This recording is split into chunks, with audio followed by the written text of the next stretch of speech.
NCR में बीते 24 घंटे में रुक रुक कर बारिश हो रही है। आज सुबह तक बारिश का सिलसिला जारी। कल सुबह से ही हो रही है बारिश। लगातार बारिश से पारे में गिरावट। पश्चिमी विक्षोभ का सक्रिय होना है बारिश की वजह। कई जगहों पर जल भराव। दिल्ली में बारिश से आवाजाही में दिक्कत। प्रगति मैदान जैसे इलाकों में भरा पानी। मई में कम पारे का रिकॉर्ड टूटा। सामान्य से 16 डिग्री नीचे है पारा। दिल्ली के प्रहलादपुर में बारिश से अंडरपास में भरा पानी। आवाजाही रुकी। सेंट्रल दिल्ली के कई इलाकों में बुरा हाल। सुप्रीम कोर्ट, भैरव मंदिर, प्रगति मैदान इलाके में सड़क पर पानी।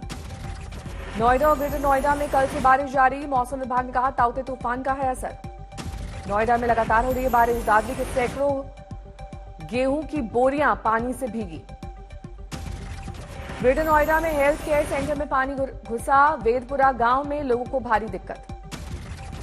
दिल्ली में कल दिन भर होती रही बारिश। सफदरजंग में सुबह से शाम तक 5 बजे तक 31 मिलीमीटर तक बारिश।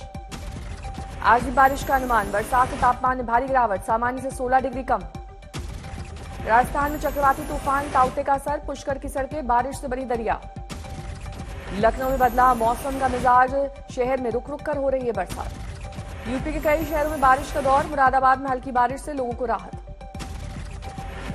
केदारनाथ धाम के आसपास लगातार तेज बारिश। आसपास की चोटियों पर जमी बर्फ। निर्माण का काम रुका। दिल्ली में सफदरजंग इलाके में 24 घंटे में 118 मिलीमीटर बारिश। पालम में 57 मिलीमीटर से ज्यादा बारिश। दिल्ली का अधिकतम तापमान 23.8 डिग्री। टूट गया 10 साल का रिकॉर्ड। कुछ राज्यों में अब यास तूफान की आशंका। बंगाल की खाड़ी में उठ सकता है ये तूफान। बंगाल, उड़ीसा और झारखंड में हो सकती है तेज बारिश। बेंगलुरु में भी कई घंटे तक बरसे बादल। कई इलाकों में भरा पानी। खाद की कीमतों पर पीएम मोदी की हाई लेवल बैठक। डीएपी की एक बोरी पर अब 500 रुपए के बदले मिलेगी 1200 रुपए की सब्सिडी। पीएम आज 10 राज्यों के डीएम से करेंगे वार्ता। 54 जिलों के डीएम बातचीत में होंगे शामिल। इनमें से कुछ जिले कोरोना से ज्यादा हैं प्रभावित। डीएम बताएंगे कोरोना से निपटने के लिए क्या है इंतजाम। डीएम से कोरोना से निपटने पर सुझाव भी लेंगे पीएम। 18 मई की बातचीत में कहा था आप फील्ड कमांडर हैं, बेहतर तरीके से आप ही बना सकते हैं रणनीति। महाराष्ट्र के सीएम उद्धव ठाकरे 11 बजे करेंगे पीएम से वार्ता। ब्लैक फंगस की दवाओं का उठाएंगे मुद्दा। महाराष्ट्र स्वास्थ्य मंत्री राजेश टोपे का बड़ा दावा। कहा राज्य में ब्लैक फंगस से अब तक 90 की गई जान। 1500 मरीजों का चल रहा है इलाज। दिल्ली में बढ़े ब्लैक फंगस के मामले। 85 तक पहुंचा आंकड़ा। दिल्ली के मैक्स अस्पताल में ब्लैक फंगस के 25 मरीजों का इलाज। एम्स में भर्ती हैं 20 पीड़ित। गंगाराम अस्पताल में 40 मरीजों का चल रहा है इलाज। मूलचंद अस्पताल में बीमारी से एक शख्स की मौत।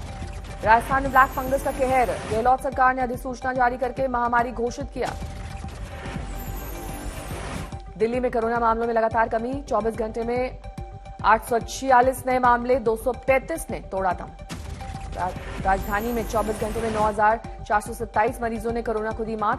पॉजिटिव होने की दर में गिरावट। उत्तर प्रदेश में कोरोना के नए मामलों में आई कमी। एक दिन में 7,336 नए मामले। 282 की गई जान। केरल में 32,762 नए मामले। पहली बार 24 घंटे में 112 मरीजों ने तोड़ा दम। आंध्र प्रदेश में 24 घंटे में 23,160 नए कोरोना मरीज। 106 ने तोड़ा दम। महाराष्ट्र में पिछले 24 घंटे में 34,031 नए कोरोना मामले। 594 मरीजों ने तोड़ा दम। मुंबई में पिछले एक दिन में कोरोना के 1,350 नए मामले। 57 मरीजों ने गंवाई जान। मुंबई में 4,563 मरीज स्वस्थ होकर लौट गए घर। 30,000 से भी कम हुआ सक्रिय मरीजों का आंकड़ा। गुजरात में 24 घंटे में 5,246 नए मामले। 71 मरीजों की गई जान। 9,000 से ज्यादा हुए स्वस्थ। यूपी के 6 जिलों में नदियों में मिले 44 शव। डीजीपी मुख्यालय ने खासकर गंगा किनारे, बड़े शहरों, कस्बों और गांव में बढ़ाई निगरानी। उत्तर प्रदेश में ब्लैक फंगस के बढ़ते मरीज। अकेले लखनऊ के केजीएमयू अस्पताल में 50 मरीज भर्ती। यूपी सरकार का बड़ा फैसला। कोविड महामारी के बीच अनाथ हुए बच्चों के भरण पोषण सहित सभी तरीके की जिम्मेदारी राज्य सरकार उठाएगी। राज्यों को केंद्र की मदद पर स्वास्थ्य मंत्रालय का बयान। 12,874 ऑक्सीजन कॉन्सेंट्रेटर, 15,801 ऑक्सीजन सिलेंडर देने की जानकारी। कोरोना पर सेना की तैयारियों पर आज तक से बोले आर्मी चीफ एमएम नरवणे। 90% जवानों को लग चुकी है वैक्सीन। सेना ने तैयार किए करीब 4,800 आईसीयू बेड्स। 42 ऑक्सीजन प्लांट तैयार। राजस्थान में 21 जून तक लागू रहेगी धारा 144। कोरोना केस के मद्देनजर लिया गया है फैसला। वैक्सीनेशन पर स्वास्थ्य मंत्रालय का नया दिशा निर्देश। एनईजी-वीएसी की सिफारिश को मिली सरकार की मंजूरी। कोरोना से ठीक होने में 3 महीने के बाद लगेगी वैक्सीन। टीकाकरण से पहले नहीं होगा रैपिड एंटीजन टेस्ट। पहली डोज देने के बाद संक्रमण होने पर 3 महीने तक नहीं लगेगा टीका। बच्चों को दूध पिलाने वाली मां को भी लग सकेगी वैक्सीन। कोरोना के नए स्ट्रेन पर सिंगापुर ने भारत के स्पष्ट बयान की तारीफ की। उच्चायुक्त ने कहा अब खत्म होना चाहिए मामला। टाटानगर से बेंगलुरु के लिए जा रही ऑक्सीजन एक्सप्रेस 8 कंटेनर में है 160 टन ऑक्सीजन।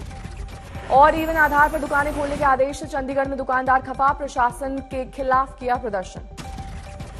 मेरठ में कोरोना संक्रमितों को राहत, एनजीओ ने बनाया ऑक्सीजन बैंक। अलीगढ़ के 2 इंजीनियर्स ने बना डाला देसी ऑक्सीजन कॉन्सेंट्रेटर, संकट के वक्त आएगा काम। लखनऊ में आम आदमी पार्टी की तरफ से ऑटो ऑक्सीजन एम्बुलेंस चलाने पर विवाद, आरटीओ ने नियम तोड़ने पर ऑटो किए सीज। कोरोना पर टूल किट मामले में सुप्रीम कोर्ट तक बात पहुंची, कांग्रेस के खिलाफ याचिका में तुरंत जांच की मांग। जांच में दोषी पाए जाने पर कांग्रेस के खिलाफ सख्त एक्शन की अपील, पार्टी की मान्यता रद्द करने की मांग। बीजेपी का कांग्रेस पर हमला, राहुल गांधी पर पीएम को बदनाम करने की कोशिश का आरोप। कांग्रेस का टूल किट मामले पर बीजेपी का पलटवार, कहा बीजेपी का ध्यान बांटने का एजेंडा। बीजेपी ने ट्वीट कर जारी की नई तस्वीर, कांग्रेस के साथ टूल किट की लेखक सौम्या वर्मा से रिश्ते पर उठाए सवाल। मुंबई में वैक्सीन को लेकर लगे पोस्टर, मुंबई कांग्रेस के पोस्टर में उठाए गए सवाल, हमारे बच्चों की वैक्सीन विदेश भेज दी। समस्तीपुर में कोरोना मरीजों के लिए मसीहा बनी युवाओं की टोली, कई दिन से बांट रही है फ्री ऑक्सीजन। एमपी के सिडनी में अस्पताल का बुरा हाल, वार्ड में टहलती दिखी गाय। हार्ट केयर फाउंडेशन की अनूठी पहल, सुबह 10 बजे से रात 10 बजे तक कोरोना मरीजों को सलाह देंगे कोविड के एक्सपर्ट्स डॉक्टर। कोरोना लॉकडाउन और मौसम की लीची की खेती पर टिहरी मार, किसान हुए बर्बाद। आज तक से खास बातचीत में सेना प्रमुख का चीन पर बयान, कहा ड्रैगन की हर हरकत पर है हमारी नजर। आर्मी चीफ नरवणे बोले डिसएंगेजमेंट का पालन कर रही है चीनी सेना, अपने ट्रेनिंग एरिया में आई चीन की फौज। एलएसी पर हालात पर एमएम नरवणे ने बताया शांत, कहा एलएसी और एलओसी पर हमारी तैयारी में कोई कमी नहीं है। केंद्र सरकार ने व्हाट्सएप को भेजा नोटिस, नई पॉलिसी पर 7 दिन में मांगा जवाब। केंद्र ने व्हाट्सएप से नई पॉलिसी वापस लेने के लिए कहा, ऐसा नहीं करने पर कर सकती है कार्रवाई। बंगाल में नारदा केस में अपने 4 नेताओं की गिरफ्तारी पर बौखलाई टीएमसी, कोलकाता में सीबीआई के खिलाफ दर्ज कराई एफआईआर। टीएमसी ने नेताओं की गिरफ्तारी को बताया गैर कानूनी, जमानत याचिका पर आज दोपहर 2 बजे से हाईकोर्ट में सुनवाई। एनसीपी में शामिल हुए पीसी चाको को मिली बड़ी जिम्मेदारी, केरल के बनाए गए प्रदेश अध्यक्ष। एनएसजी के पूर्व डीजी जेके दत्त का गुरुग्राम के मेदांता में निधन, कोरोना संक्रमण के बाद हुए थे भर्ती, मुंबई आतंकी हमले में संभाली थी कमान। विदेश मंत्री एस जयशंकर का संयुक्त राष्ट्र के कार्यक्रम में वर्चुअल संबोधन, अफ्रीका में महामारी के बाद झड़प पर बहस में लिया हिस्सा। बंगाल के आसनसोल में बीजेपी और टीएमसी कार्यकर्ता भिड़े, 3 लोग घायल। बंगाल में फिर खूनी संघर्ष, हुगली में भाजपा समर्थकों को मारी गई गोली, टीएमसी समर्थकों पर आरोप।